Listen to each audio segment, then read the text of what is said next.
Voilà, donc bienvenue à tous à cette étude, ou plutôt cette réunion d'édification. Notre sujet de ce soir, c'est exercer notre autorité en Christ.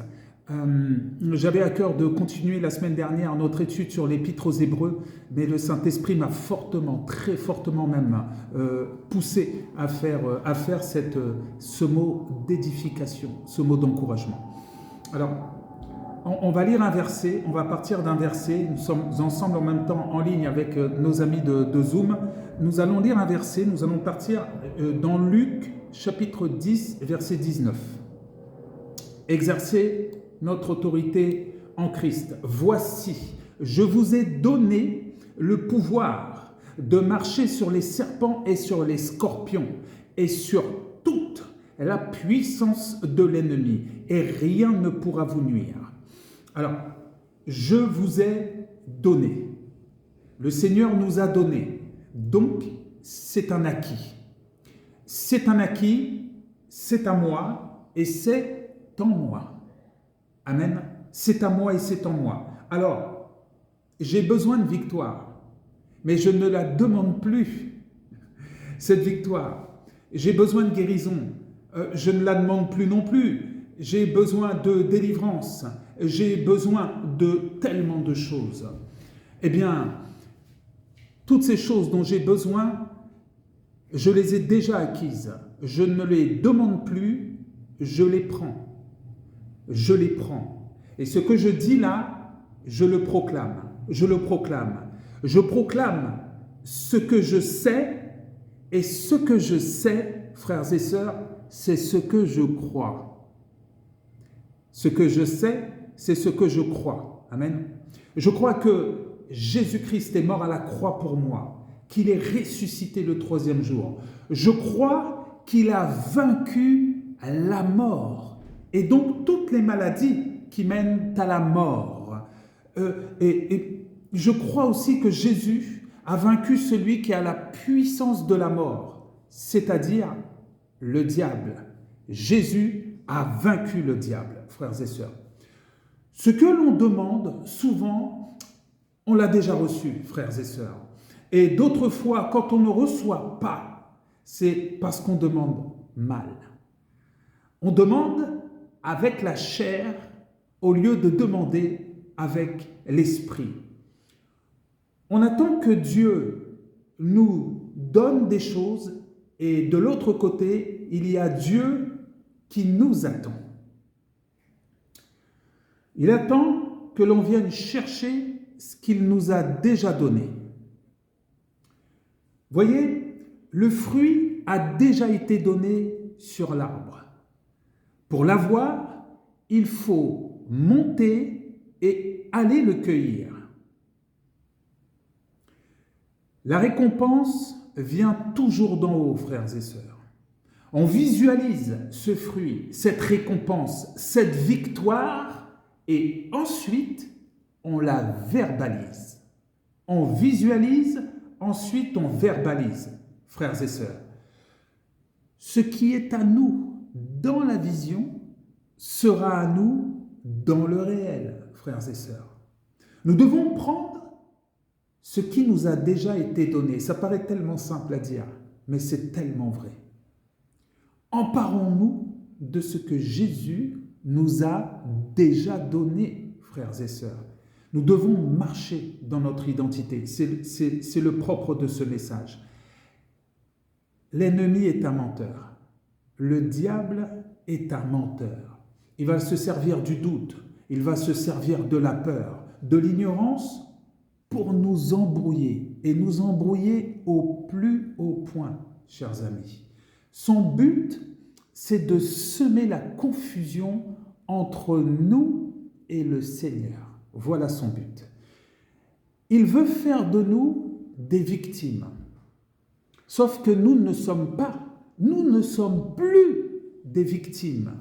Nous avons, grâce à Jésus, changé de nature. Nous sommes des vainqueurs. Je vais vous donner un décret.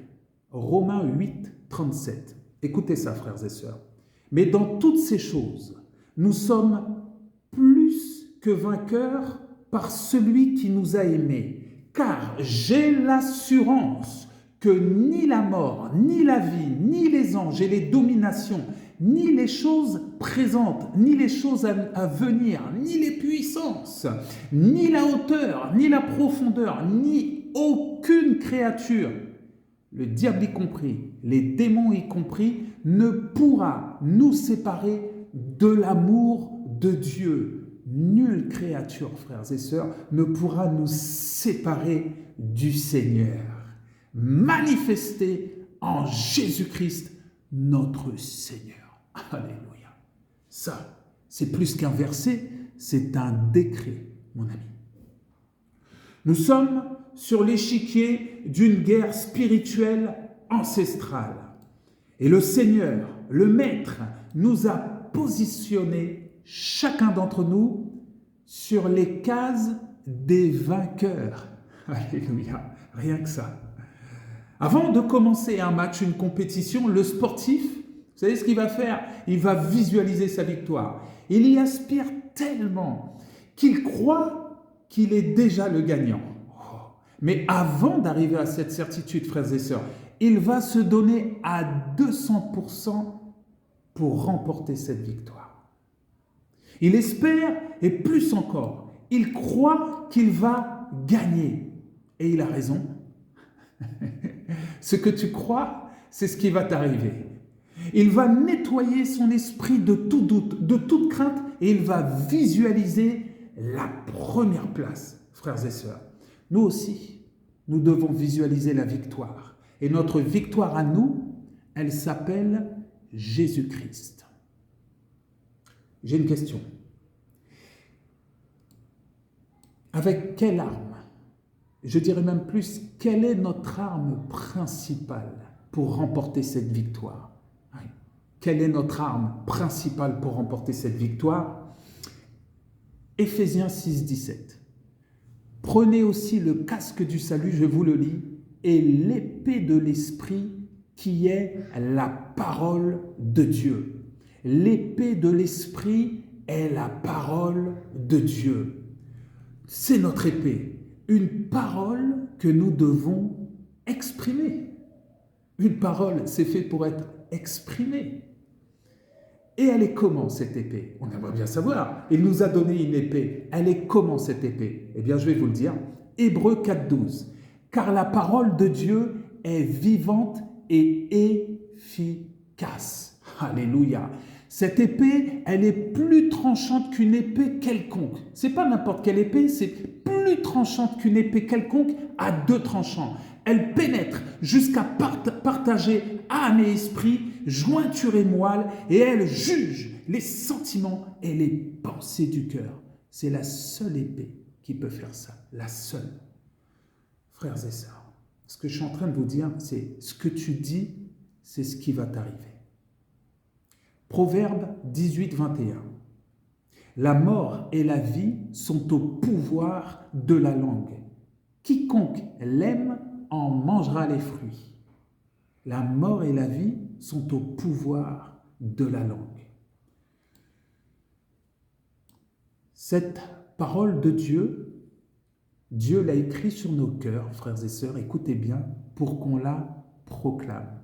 On est un petit peu les haut-parleurs du Seigneur. Nous sommes les haut-parleurs de la parole de Dieu sur cette planète et dans ce temps précis. Si tu dis que tu as déjà gagné, alors tu gagneras. Mais si tu dis que tu vas perdre, alors tu perdras. Tu as déjà perdu. Nous devons parler d'après ce que Dieu dit, frères et sœurs, pas d'après ce que l'on ressent, ce que l'on vit ou ce que l'on pense. Même nos circonstances doivent se taire devant la parole de Dieu. Il est un homme dans la Bible, dans la parole de Dieu, qui s'appelait David. David a parlé d'après la parole de Dieu. Je vous donne un exemple concret. 1 Samuel, chapitre 17, versets 45 à 46. David dit aux Philistins, « Tu marches contre moi avec l'épée, la lance et le javelot, mais moi, je marche contre toi au nom de l'Éternel des armées, du Dieu de l'armée d'Israël que tu as insulté. Aujourd'hui, l'Éternel te livrera entre mes mains. Je t'abattrai et je te couperai la tête. Aujourd'hui, je donnerai les cadavres du camp des Philistins aux oiseaux du ciel et aux animaux de la terre. Et toute la terre saura qu'Israël a un Dieu. » David savait d'avance que Goliath, le Philistin, serait battu. Il le savait d'avance. Mais comment? Eh bien, écoutez, la parole de Dieu nous le dit. Deutéronome 28, 1. « Si tu obéis à la voix de l'Éternel, ton Dieu, en observant et en mettant en pratique tous ses commandements que je te prescris aujourd'hui, l'Éternel, ton Dieu, te donnera la supériorité sur toutes les nations de la terre. » Amen. La supériorité, frères et sœurs, sur toutes les nations de la terre. Est-ce que toi aussi, je te pose la question, est-ce que toi aussi, tu aurais un Philistin dans ta vie, un Goliath? Si tu marches dans l'obéissance à Dieu, tu auras la supériorité sur ton Philistin, sur ton Goliath. Cette supériorité que nous avons, c'est la même que David. C'est la même supériorité. C'est la même autorité, frères et sœurs. C'est le même Dieu. C'est le même Dieu. Alléluia. Et c'est le même David. Mon frère, ma sœur, nous sommes ce David qui se lève au nom de l'Éternel des armées. C'est ce que nous sommes. Je confirme avec Deutéronome, chapitre 28, verset 7. « L'Éternel te donnera la victoire sur tes ennemis. » Amen. Merci Seigneur. « Sur tes ennemis qui s'élèveront contre toi, ils sortiront contre toi par un seul chemin et ils s'enfuiront devant toi par 7 chemins. » Amen. La nouvelle alliance le confirme encore. Comme si ce n'était pas assez, le clou est enfoncé. Matthieu 28, verset 18. Jésus s'étant approché leur parla ainsi et il dit, et il continue de te dire ce soir, « Tout pouvoir m'a été donné dans le ciel et sur la terre. » Je répète, Jésus parle. Tout pouvoir m'a été donné dans le ciel et sur la terre. Frères et sœurs, ce pouvoir que Jésus a reçu, il nous l'a donné. Oui, il nous l'a donné. Est-ce que tu le crois? Est-ce que tu le crois? Parce que si tu le crois, écoute la suite, si tu le crois, Jean chapitre 14, verset 12, en vérité, je vous le dis, celui qui croit en moi fera aussi les œuvres que je fais, et il en fera de plus grandes, parce que je m'en vais au Père. Et tout ce que vous demanderez en mon nom, je le ferai. Alléluia, afin que le Père soit glorifié dans le Fils. Si vous demandez quelque chose en mon nom, je le ferai, dit le Seigneur. Alléluia. Ça fait beaucoup de versets que je viens de citer. Eh bien, tu sais quoi? Cette série de versets, ce sont des flèches. C'est pour ça qu'il y en a eu beaucoup à la suite. C'est une série de flèches. Des flèches qu'il te faut absolument posséder dans ton carquois. Sais-tu que Dieu est en train de lever une armée? Tu le savais? Dieu est en train de lever une armée qu'il équipe. Une armée à qui il donne des armes, à qui il a donné sa propre armure, l'armure de Dieu. Une armée qu'il envoie, une armée conquérante, une armée victorieuse. Mon frère, ma sœur, nous sommes victorieux. C'est le nom de notre armée, la victoire en Jésus-Christ. Alléluia.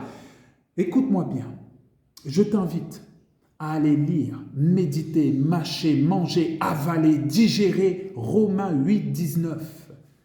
La révélation des fils de Dieu. C'est ça l'armée que le Seigneur est en train de lever. Amen. Mon ami, à la croix, le Seigneur Jésus nous a rendu la domination que nous avions perdue en Éden. si vraiment tu suis Jésus comme un vrai disciple, si vraiment tu marches avec Jésus, eh bien, tu marcheras dans la victoire. Tu marcheras dans la domination, mon frère, ma sœur. Et si ce n'est pas le cas, alors je t'invite à saisir ce message au premier degré.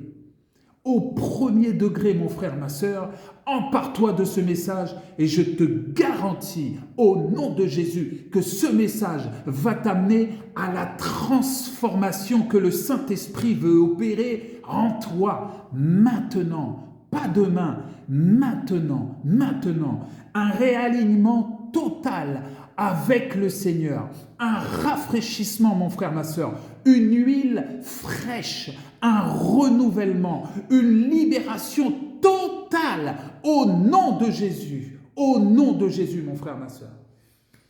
J'ai une autre question pour toi. Qui es-tu en Christ? Qui es-tu? Es-tu dans la soumission ou es-tu dans la domination? Est-ce que tu es dans les plaintes perpétuelles ou est-ce que tu es dans la joie continue? Christ pleurait, c'est vrai, il est écrit Jésus pleura, mais Jésus pleurait par compassion.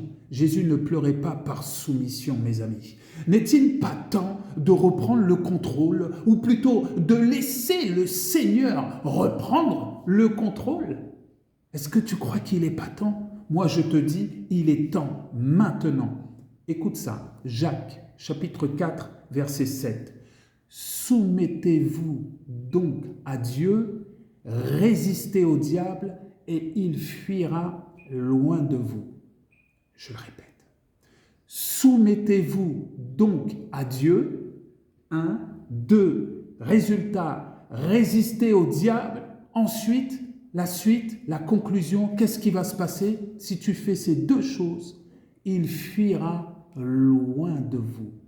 Pas à côté, loin. Quand tu es réellement, mon frère, ma sœur, soumis à Jésus et à sa parole, l'ennemi perdra tous les droits qu'il a sur toi. Tous les droits qu'il a sur toi.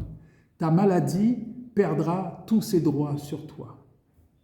Tes addictions perdront tous leurs droits sur toi. Et ils devront fuir. C'est la parole qui le dit. Ils devront fuir. Les ténèbres fuient devant la lumière. À cause de Jésus. Alléluia. Grâce à Jésus. À cause de ton feu. Est-ce que tu es en feu, mon frère, ma sœur? À cause de Christ qui vit en toi. À cause du Saint-Esprit qui te consume.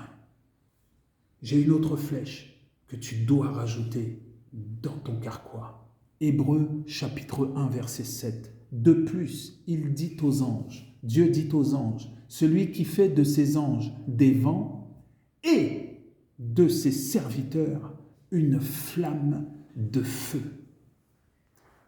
On est loin des plaintes. Tu es une flamme de feu. Dieu dit que tu es une flamme de feu. Alors quand tu vas envoyer ces flèches à l'ennemi, ce sont des flèches enflammées que tu vas lui envoyer. La première question, c'est qui es-tu? La deuxième question, c'est où es-tu en Christ? Je te pose la question, pose-la à toi-même. Pose-toi cette question. Où suis-je en Christ? Éphésiens chapitre 2, verset 6, mon ami. Il nous a ressuscités ensemble. Jésus nous a ressuscités ensemble. Alléluia. Et il nous a fait asseoir dans les lieux célestes en Jésus-Christ. Alors où es-tu? Tu es assis, verrouillé, vissé, soudé, ancré, enraciné dans les lieux célestes en Jésus-Christ, le Seigneur. C'est là que tu es. Alléluia. C'est là que tu es. Arrête de te voir sur un lit d'hôpital. Même si tu y es, le Seigneur dit, il te prend et il t'assoit avec lui dans les lieux célestes en Christ. Et là, ça change tout. Et je dirais même plus, c'est le début de ton changement. Nous sommes au-dessus de l'ennemi, de tous nos ennemis. Parce que nous sommes assis dans les lieux célestes en Christ et il n'y a rien au-dessus, rien. Nous dominons sur tout. Je répète, nous dominons sur tout. Ce n'est pas juste des mots, c'est une position, frères et sœurs. C'est une stature, frères et sœurs. C'est la vérité. Et la vérité nous rend libres. Alléluia. Quand on vous demande où vous êtes, eh bien, dites que vous êtes libre. Répondez que vous êtes libre. La liberté en Christ, frères et sœurs, c'est une place de choix, d'excellence. La liberté en Christ, c'est la présence de Jésus-Christ. La liberté en Christ, c'est la gloire, c'est la sainteté. Alléluia. Ce qui sort de notre bouche vient d'en haut. Écoute bien ça, mon frère, ma sœur, c'est pour toi. Ce qui sort de notre bouche vient d'en haut. C'est poussé par le Saint-Esprit que nous parlons de la part de Dieu. C'est une domination du haut vers le bas, mon frère, ma sœur. Yes. Quand on vous demande d'où venez-vous, dites vous n'êtes pas d'ici. Dites nous sommes étrangers et voyageurs sur la terre. Alléluia. Je ne peux plus me contenter du pain seulement. Je ne peux plus. Il me faut plus. J'ai besoin de toute parole qui sorte de la bouche de Dieu. C'est mon besoin quotidien, mon frère, ma sœur. J'en ai besoin, sinon je meurs, je dépéris, je diminue. Tu trouveras, mon frère, ma sœur, tout ce que tu cherches. Tu trouveras le chemin de ta vie, la marche dans la sainteté. Tu trouveras les plus grands trésors de la vie et de l'au-delà. Tu sais où tu vas les trouver? Dans la parole de Dieu. C'est la porte d'entrée, mon frère, ma sœur. C'est la porte d'entrée. Maintenant, il est temps, mon ami. Il est temps. C'est l'heure de reprendre ce qui est à toi. C'est l'heure de proclamer. Décoche des flèches. Tire, mon frère, ma sœur. Reprends ta véritable place. Ce qui est à toi. Ta famille, ta santé, tes enfants, ton autorité, ton travail, tes affaires, ton ministère, ton appel. Reprends, proclame, reprends et arrache au nom de Jésus. Le Seigneur dit que tu reprendras aussi, les années que l'ennemi t'a volées. Ça aussi, tu vas le reprendre. Gloire, victoire, au nom de Jésus, mon frère, ma sœur. Donne des coups d'épée. Donne des coups d'épée. Tu as une épée, donne des coups d'épée. Tue ton Goliath, tue ton Philistin, annule les malédictions, les mauvaises paroles. Donne des coups d'épée, annule la maladie, annule la fatalité, annule la mort. Annule la mort, mon frère, ma sœur. Jésus l'a fait. Il a annulé la mort. Il a annulé la condamnation. Alléluia. Ce n'est pas la mort qui a le dernier mot. C'est Jésus qui a le dernier mot, frères et sœurs. Qui dit le dernier mot? C'est Jésus. Proclame des décrets. Ne considère plus que les versets sont des versets. Arrête de les appeler des versets et appelle-les des décrets, des droits divins, des droits célestes, des épées divines qui transpercent les armures de l'ennemi, qui transpercent ta fatalité. Proclame des décrets au nom de Jésus. N'oublie pas qu'il est le juste juge. Alors parle le même langage que lui. Proclame des décrets, mon frère, ma sœur. Proclame des vérités, des lois sur ta vie, sur base de la parole de Dieu et sur la volonté de Dieu. Proclame le futur et annule le présent. Oui. Proclame le futur et annule le présent au nom de Jésus. Alors, mon frère, ma sœur, comment exercer son autorité? Je vais te le dire. Par la connaissance des armes que tu possèdes.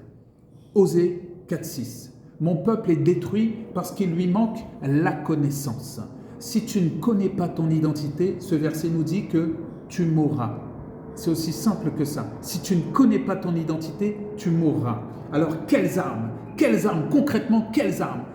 J'en ai repéré 3, mais il y en a des milliers, en vérité. Le Seigneur est infini et illimité. Quel Seigneur! Alléluia! Quelle puissance de Dieu! Je vais seulement t'en donner 3 pour que ça reste palpable, que ça reste concret pour toi. Je vais t'en donner 3 armes. La première, par la connaissance de la parole de Dieu. Reçois ça. 1 Corinthiens, chapitre 2, versets 12 à 13. Or, nous n'avons pas reçu l'esprit du monde, ok, mais l'esprit qui vient de Dieu, afin que nous connaissions, écoute, les choses que Dieu nous a données par sa grâce. Il faut que tu connaisses les choses que Dieu t'a données par sa grâce. Est-ce que tu les connais? Et nous en parlons, tu vois, il faut le proclamer. Et nous en parlons, non avec des discours qu'enseigne la sagesse humaine, la chair, l'intellectuel, non, mais avec ceux qu'enseigne l'esprit, employant, proclamant un langage spirituel pour les choses spirituelles, mon frère, ma soeur. Première arme, par la connaissance de la parole de Dieu. Deuxième arme, par l'esprit de Dieu. Zacharie 4,6, ce n'est ni par la puissance, ni par la force, mais c'est par mon esprit, dit l'Éternel des armées. L'Éternel des armées. J'aime bien quand on appelle le Seigneur comme ça. Comme ça, on n'oublie pas qu'on est dans une guerre spirituelle, mon frère, ma soeur. Il s'appelle Jésus, l'Éternel des armées. Et nous sommes ses généraux. Alléluia. Troisième arme, par une lampe remplie d'huile. Je répète, c'est très spirituel. Par une lampe remplie d'huile. Écoute ça. Sois rempli. Sois saturé. Sois imbibé, sois recouvert, sois inondé, sois débordant de la présence de Jésus. Mon frère, ouvre ton cœur, sois rempli. Ma sœur, ouvre ton cœur, sois rempli. Laisse le Saint-Esprit, laisse cette parole rentrer, sois rempli. Il est écrit, Jésus rempli du Saint-Esprit. Tu l'as lu? Je sais que tu l'as lu. Jésus rempli du Saint-Esprit. Zacharie rempli du Saint-Esprit. Paul rempli du Saint-Esprit. Étienne rempli du Saint-Esprit et de sagesse. Écoute ce qui est écrit dans Actes des Apôtres. Ananias dit à Paul, écoute ce qu'il a dit à Paul. Paul, le Seigneur m'a envoyé pour que tu recouvres la vue et que tu sois rempli du Saint-Esprit. Alléluia. Sois rempli du Saint-Esprit, mon frère, ma soeur. Michée, chapitre 3, verset 8. Mais moi, écoutez ce que dit Michée, c'est très puissant. Mais moi, je suis rempli de force, de l'Esprit de l'Éternel. Alléluia. Je suis rempli de justice et de vigueur au nom de Jésus pour faire connaître à Jacob son crime et à Israël son péché. Sois rempli du Saint-Esprit. Alléluia. Sois rempli de justice. Sois rempli de la présence de Dieu. Sois rempli de la parole de Dieu. Sois rempli d'huile. Tu es une lampe, la lampe du Seigneur. Et tu dois briller. Mais pour cela, il faut que tu sois rempli d'huile au nom de Jésus. Sois rempli, mon frère, ma sœur. C'est ton déblocage. C'est ta nouvelle saison. C'est l'autre bord de la rivière. C'est ta libération au nom de Jésus. Sois rempli du Saint-Esprit. C'est le début de ton ministère. Tu as reçu un don spirituel. Sois rempli et ton don va s'activer au nom de Jésus. Sois rempli du Saint-Esprit au nom du Seigneur Jésus. Soyez tous bénis, les frères et sœurs. Amen.